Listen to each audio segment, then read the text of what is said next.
Today we're going to talk about reading graphs, but you need to use the compound inequalities that we talked about yesterday. So I'm going to quickly refresh your memory on what it means to write a compound inequality. For example, yesterday you talked about graphing things such as x's greater than or equal to 3, but less than 5. When you graph those on a number line, you put 3 on the left-hand side because 3 is smaller than 5. Put the 5 over here.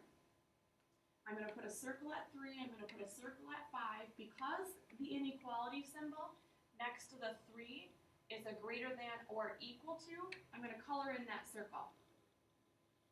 And because the inequality symbol that goes with the 5 is just less than 5, I am not going to color it in. In other words, that less than symbol does not have a line underneath it like the other symbol on the left-hand side. This is telling us to graph all the x's that are greater than or equal to 3 but less than 5. That means that you need to shade everything in between the 3 and the 5. And remember also we talked about there being one x value in your compound inequality. That meant that you had to shade one region on your number line. We also talked about graphing things such as x is less than -2 or the x values that are greater than 1. First of all, we have 2 x's in our compound inequality. That meant that we had to have 2 regions shaded. So first of all, I'm going to graph the -2. Then I'm going to graph the 1. I'm going to put circles there. Both circles are open because our inequality symbols do not have bars underneath them. And it says that you need to graph everything that is less than -2. That means I shade everything on the left. And I also need to shade everything that is greater than 1. So I shade everything on the right side of 1. Again, 2 x's in this compound inequality. So I need to have 2 x's on my number line. So 2 shaded regions on my number line. What we're going to do now is transfer this information to actually reading a polynomial graph and interpreting its results.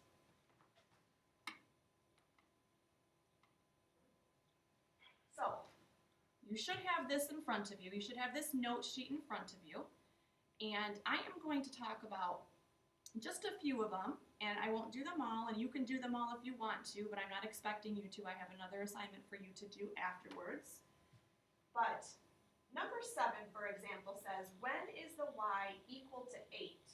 So we have this parabola, an upside down parabola, and our job is to figure out when is that y, and when I say y, when is that y, what I really mean is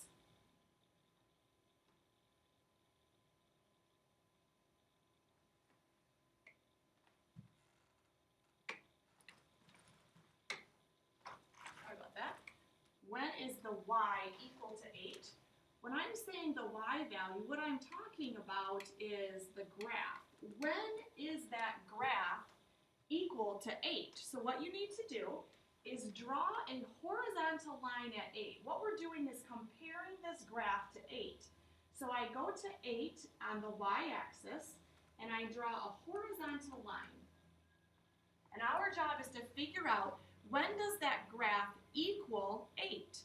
Well, when it's equal to 8, that means that that horizontal line at 8 intersects the graph. So that means we have 2 values. We have a value here, and we have a value here. Your job is to find those x values that makes that happen. So what is the x value right here? So I'm going to read down to the x-axis, and it might be slightly greater than 1, but we'll say that when the x value is 1, the graph is equal to 8.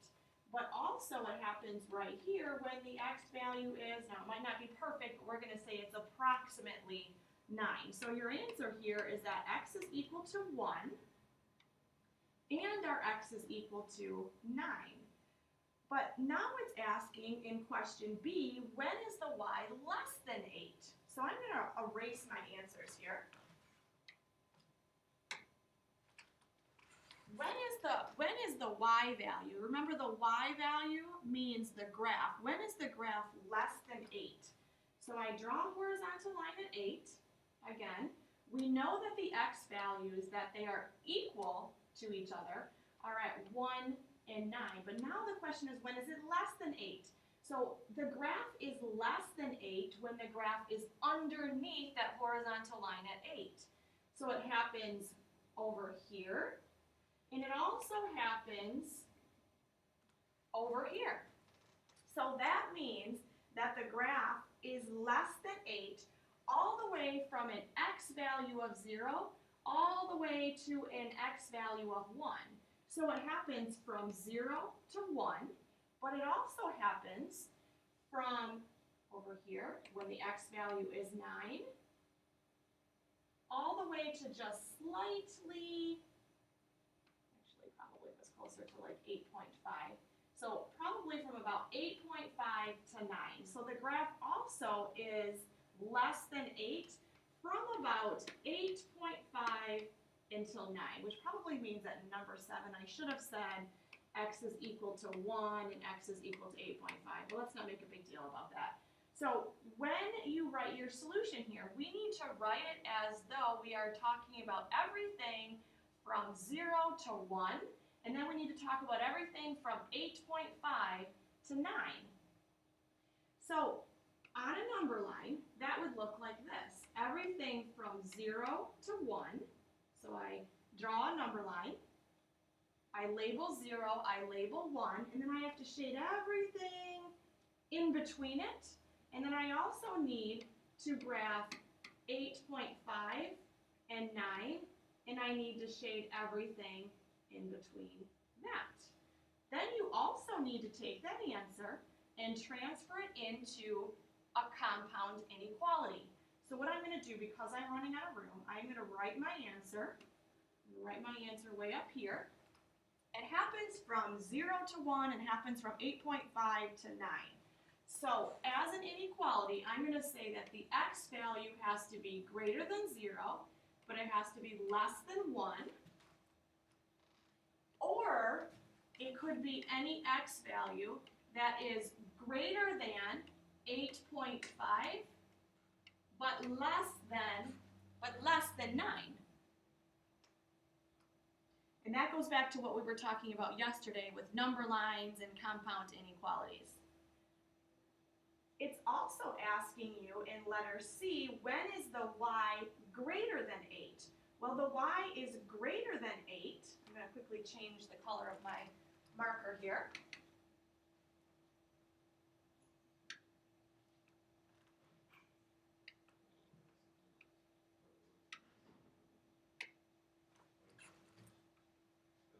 The y value is greater than 8 from anywhere from an x value of 1 all the way up here to an x value of we said it was about 8.5. So our job here is to say, well, the graph is greater than 8 all the way from 1 all the way to 8.5. So on a number line, that would look like this. Everything from 1 all the way to 8.5, and it starts at 1, and it goes all the way to 8.5. So we shade everything in between it. And then again, because I'm running out of room here, I'm going to write my answer as a compound inequality over here. We're saying that it's greater than 8 from 1 to 8.5. Remember, there's one shaded region on my number line, therefore I will have one x in my solution. So it's all of the x values that are greater than 1, but less than 8.5. Let's try another one.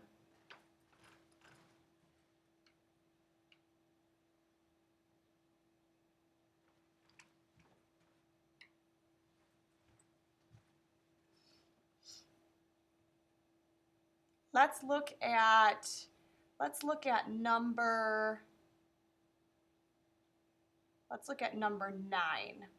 This one might be a little bit difficult to read in some areas, but I like it because it is not just a parabola. It's a little bit more complex polynomial function. So first of all, it says, when is the y value equal to 10? When is the y value equal to 10? So what you need to do, remember that the y means when is the graph equal to 10? When is the graph equal to 10? So you draw your horizontal line at 10, and we'll say that 10 is about right here. So how many times does that line cross the graph at 10? It happens right here, it happens right here, and it happens right here. It happens in 3 different places. Now this is what I mean by it might be a little bit difficult to read. So we're going to say, let's say approximately right here at an x value of negative 0.5. It also happens right here at an x value of, so we'll say approximately 0.5.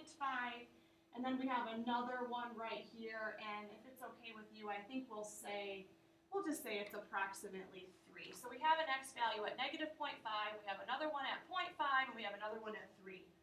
Now the question is, when is the y, in other words, when is the graph greater than or equal to 20? So I'm going to erase here because now we're talking about 20. We're not talking about 10 anymore. When is the y greater than or equal to 20? So what I'm going to do is I'm going to go to 20. I'm going to draw a horizontal line. And our job is to figure out when is the graph greater than or equal to 20? Well, greater than or equal to 20 means that the graph has to be above that line at 20. So I'm talking about this part of the graph because it's above 20 there. I am also talking about this little piece of the graph because that's also above 20. So our job is to figure out what x values are we talking about. Well, remember this graph, even though it doesn't say so, continues far to the left. So that means that our graph on a number line would be everywhere from the left all the way up to an x value of approximately negative 1. So everything to the left of negative 1 would have to be shaded in. And then we also are talking about all the x values from approximately 1 to probably about 2.5. So we also need to include a 1 on our number line and a 2.5. And we are talking about all the x values that are in between 1 and 2.5. Now, we have to go back to the original question. The original question said, when is the y greater than or equal to 20? Or equal to means that those circles on our number line have to be colored in. They have to be colored in. So when you are writing your compound inequality for a problem like this is what you're going to need to do. We are talking about all the x values that are less than negative 1. So we have an x value there. That's the first area of our shaded region. So we're going to say x is less than or equal to negative 1. But then we have another region over here on the right which contains another shaded region, therefore another x. So I have to include another x in my compound inequality. So I'm going to have to use an or x is greater than or equal to 1, but it has to be less than or equal to 2.5. Letter C says, when is the y less than 0? Well, when is the y less than 0? I'm going to switch colors again. Go back to blue.